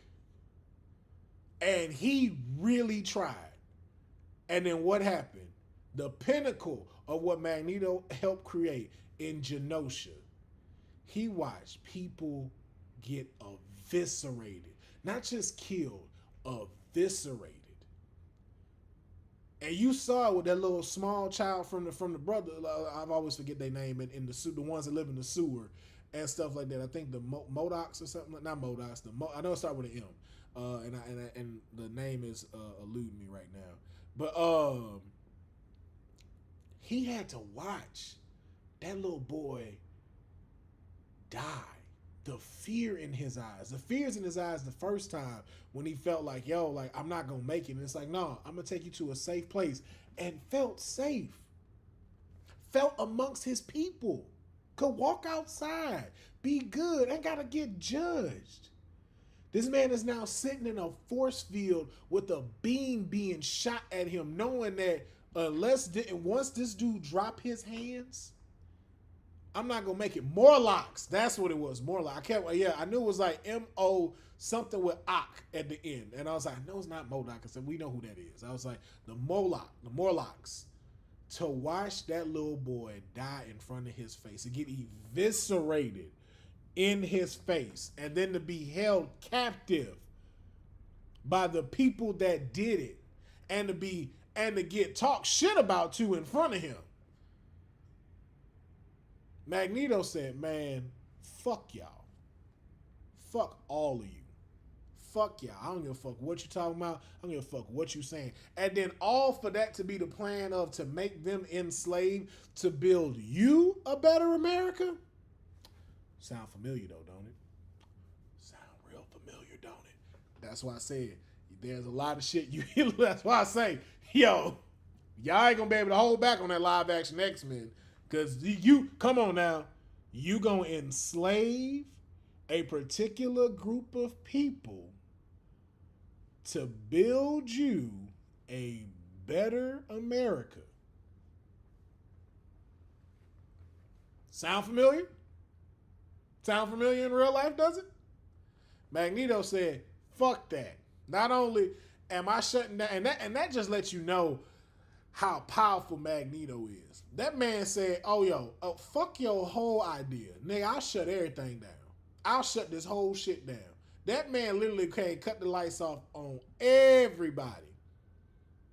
And said, not only am I doing that, I don't care if this planet go to shit. I don't give a fuck. Fuck your tectonic plates. And rose up asteroid M out of the water. And said, I'm going to show y'all, since you destroyed Genosha, I'm going to make this one where you can't go do that shit. You can't come over here and do this stuff. And you got to combat me. You want to come on asteroid M. And not only doing that, they trying to ban Charles bands the X-Men together. They get to the swamp and he was like, I'm going to talk to Magneto, man. Let me talk to Magneto. I'm like, first and foremost, how the fuck you don't apologize for faking your death?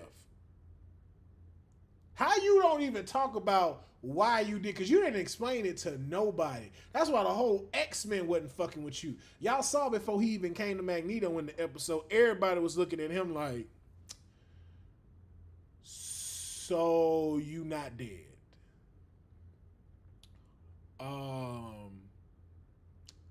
We had a funeral for you. Gambit made baguettes for your funeral. I wore a suit. I don't even, you know how I feel about wearing suits. I'm not saying I cried at your funeral, but I'm not gonna not say I didn't cry at your funeral. We not gonna talk about that. We don't have time, my X-Men. We have to save the world. We only have 12 hours before it falls. Yeah. I get all that. But you not dead. And you know who is dead? Gambit. And he dead. You know, like we saw you die in a hospital bed, and now you here. We saw Gambit burnt alive, and he not here. So, is he out in the car with you since you didn't came back to life? Oh, he not in the car with you? Oh, so you didn't really, okay. You can see why everybody in that episode had that look on their face with him when you see with the image you see right here. When they find Magneto, Magneto's rising up Asteroid M again. And Charles is like, stop. And Magneto's like, fuck that. I listened to your punk ass. For 60 years, I've listened to your punk ass tell me that these people, that we can live in harmony, that we can do this. And they just showed us we'll never live in harmony. And I'll tell you this, and this what made Magneto even colder in this episode and made you latch on to him more because of now what his mission was. I will never allow myself to see another mutant slaughtered because I decided to follow what you told me to follow. I had to watch innocent mutants lose their lives trying to do your path, trying to do what you said was right. And not only was it wrong, you dipped out on what you were saying. You left. You ran to a whole different fucking planet. And I had to watch people who I promised were safe lose their lives. Man, that speech touched them X-Men so bad that I'm telling you. Now, we saw Rogue and Sunspot join. I promise you, a whole bunch of other than wanted to walk over there. They didn't walk over there because they dedicated to Charles. They didn't walk over because the other ones didn't. I'm telling you, had Jean and Cyclops walked over there, all them X-Men would have walked over there with Magneto. All of them would have went over there. Because if you look at it, you saw their face, they knew Magneto was right. They knew Magneto was telling the truth. But because the fact that they do still have humanity in them, they don't want to see the Earth destroyed. But they knew, Aid knew when he said that, they was like, nah, bro, he right, dog. You like, bro, I don't know what else to say. I don't know what they're like, yo, man, like he got a big point. Like, Charles, do you have a rebuttal? So they left. Now they got to prepare to try to stop Magneto. They got to try to stop Magneto, but the X Mansion is destroyed, so they got another location, man. And so I thought it was cool with this because the location had them in the old school gear. And I ain't mad at this, man. This right here was a flawless image. And then I love the callback that DeMaio put in here with Cyclops when talking to Cable. He gave him the suit and he said, yo, what is this? He said, what was you expecting? Black leather? Come on, man. Come on. If you don't remember the reference, man, the Fox 20th Century, the first X-Men live action film, when they gave Wolverine the suit and Cyclops was like, what was you expecting? Yellow spandex? Man, come on. That was so dope. That was so great. And even another Easter egg, seeing that restaurant get destroyed that was called DeMaio's Diner. That is the name of the showrunner for this current X-Men 97. So I'm glad that they still were paying homage to him even in the comic, even in the series. But to see them in the old school get up, man, to see Wolverine back in the brown and yellow, to see Cable in the old school outfit, Forge, Jubilee rocking her new one, which I love the black suit of it. It makes her look more like an X-Men. Yellow spandex. Yeah, coldest line, yellow spandex. To see Jean Grey in her old outfit as they're going to split and handle both sides and trying to stop Bishop and to be able to stop Magneto. And then even seeing Morph has just been, I feel like Morph is the MVP of X-Men 97.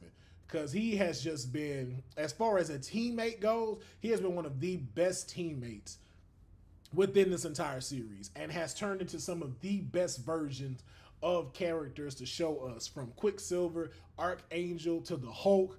It is just so great to see Morph back and to really be doing his thing. And ooh, boy, listen, the way Rogue called that shit out when they said, like, yo, man, because she dropped truth on them before this scene even happened. When she said, yo, man, look at Morph and what happened to him. He was here for just a minute and y'all abandoned his ass. And I was like, yo, this episode just got so real on so many levels.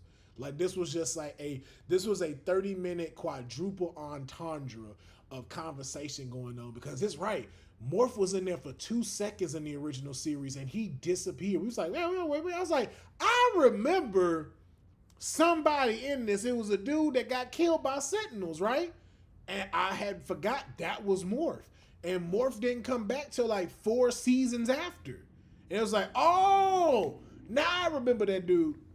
And the reason why I didn't remember him, because he didn't look like how he walks around now. He had on some regular face with this like little, like pixie haircut that was walking around, and we didn't see him as his normal self.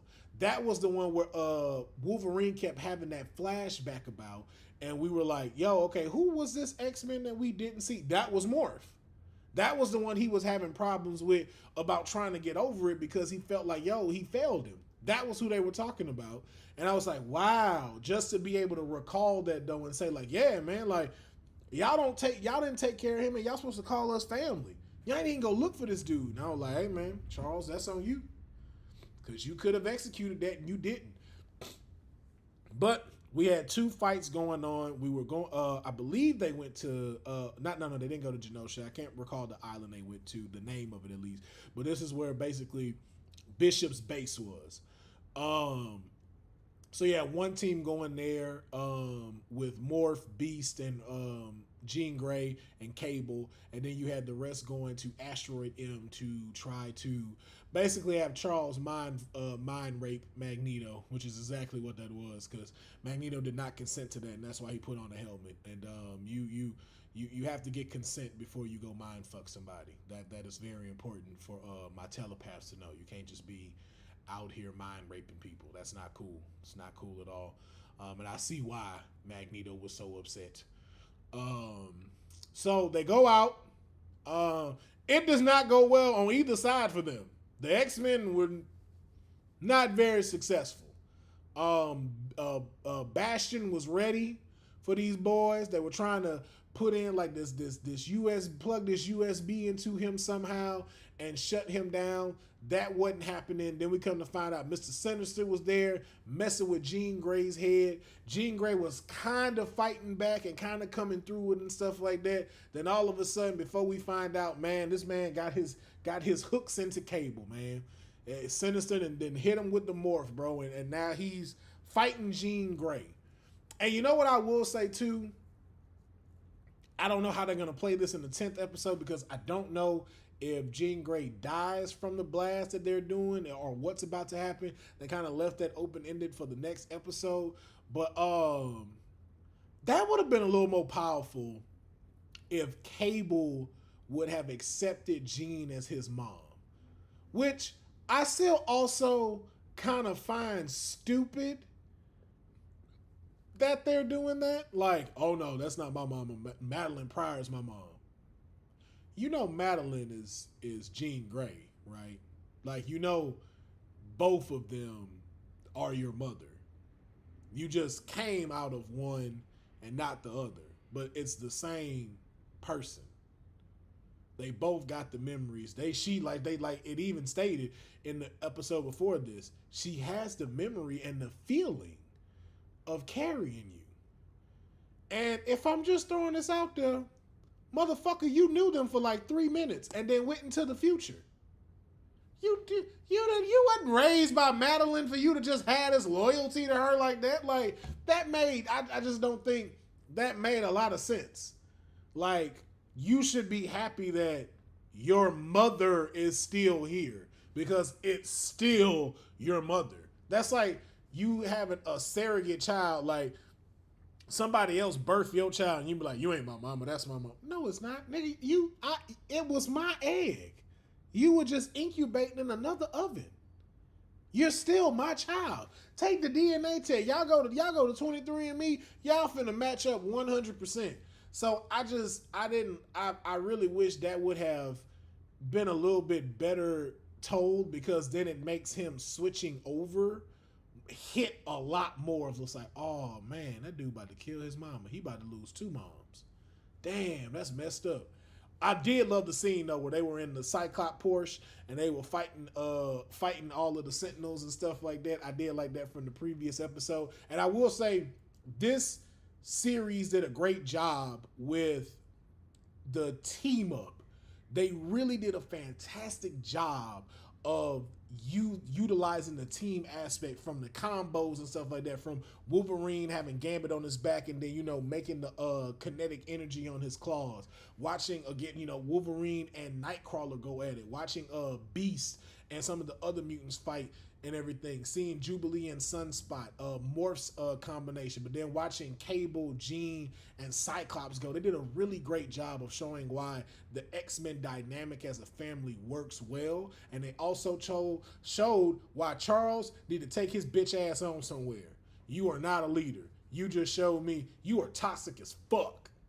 That man is the future of X-Men. He need to put out an album. He need a whole album called Dirty Wheelchair. That's what he need to do.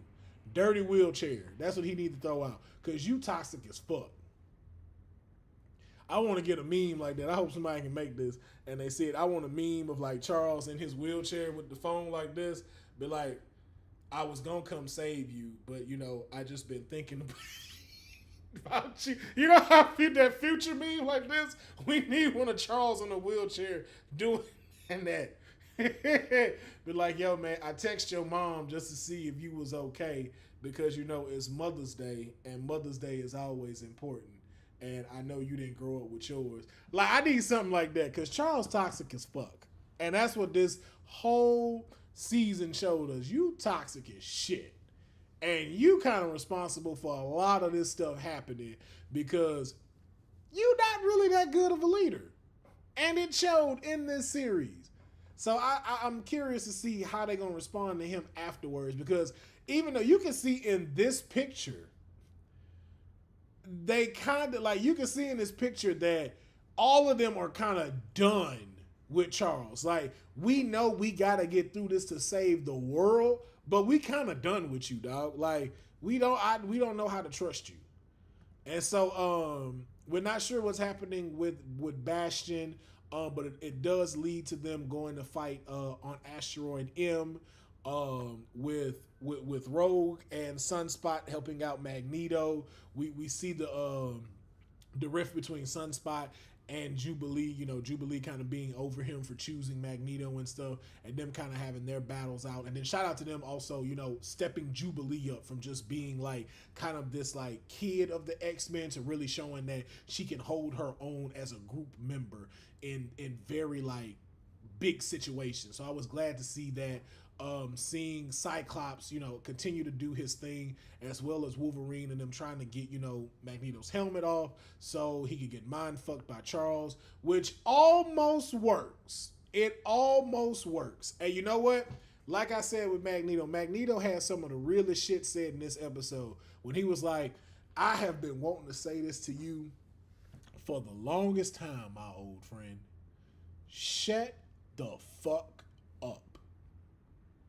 And that was so needed.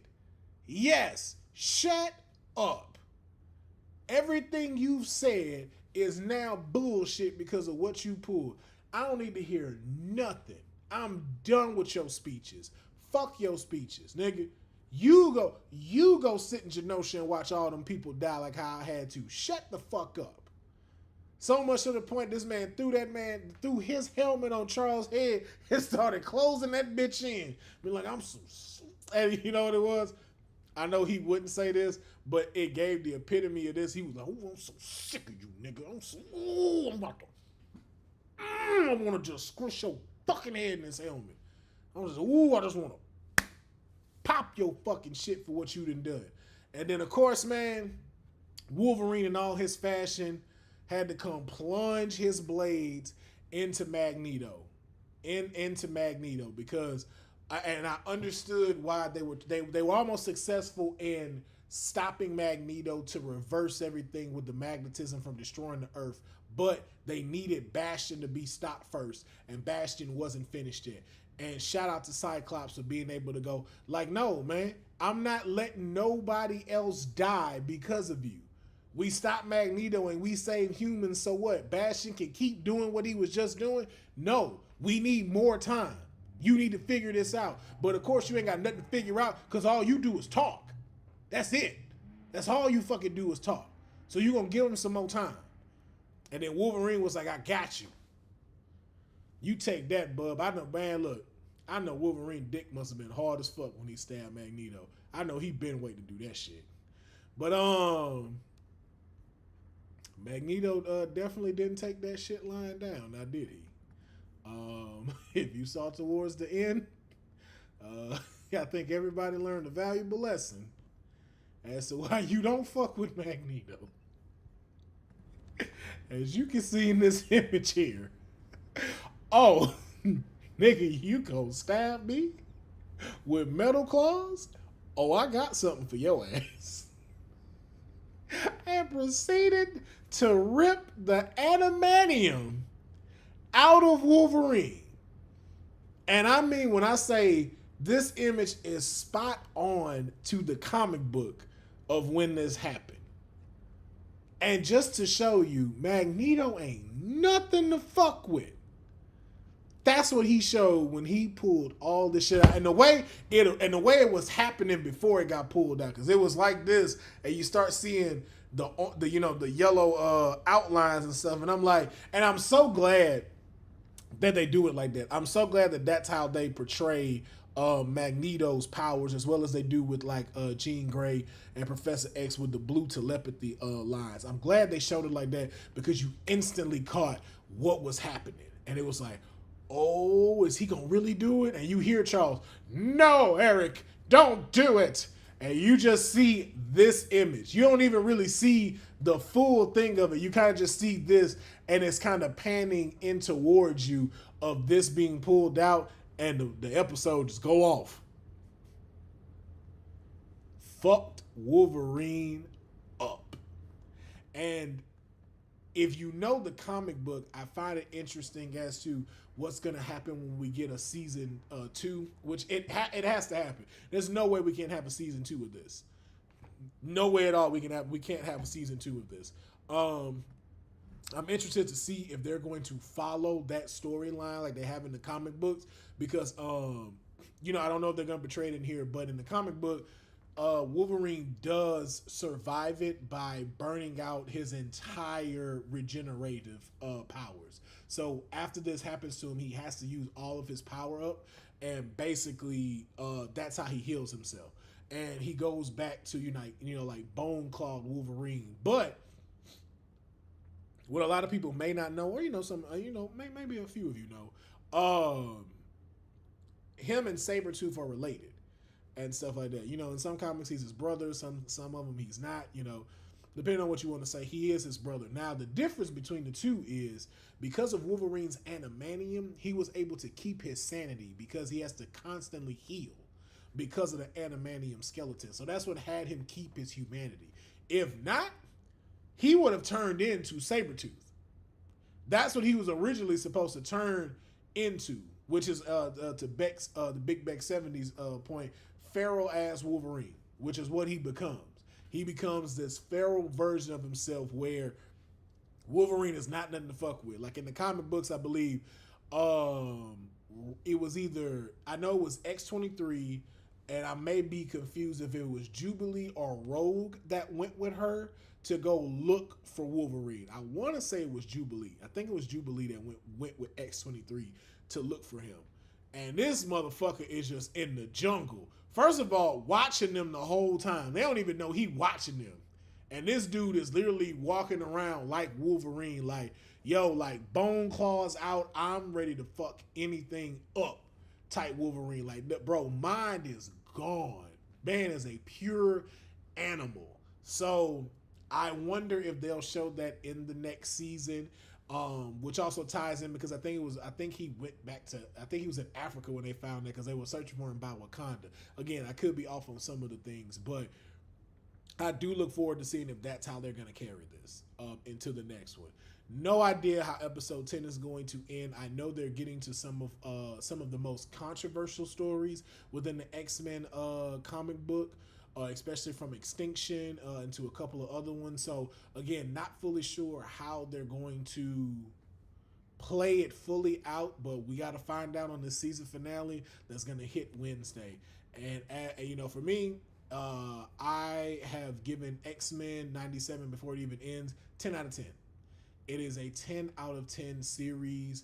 I can even say, having a conversation with some of my other group members, that it's better than Loki. Like Loki was serving on a silver plate, giving us some of that good. But man, X-Men 97 is like Mastro Steakhouse, man. All the way from the appetizers to the butter cake dessert, man. Got me full. Got the itis. Just want to.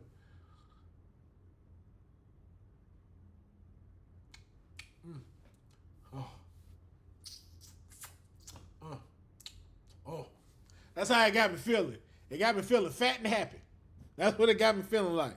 It got me feeling happy. It got me feeling fat and happy.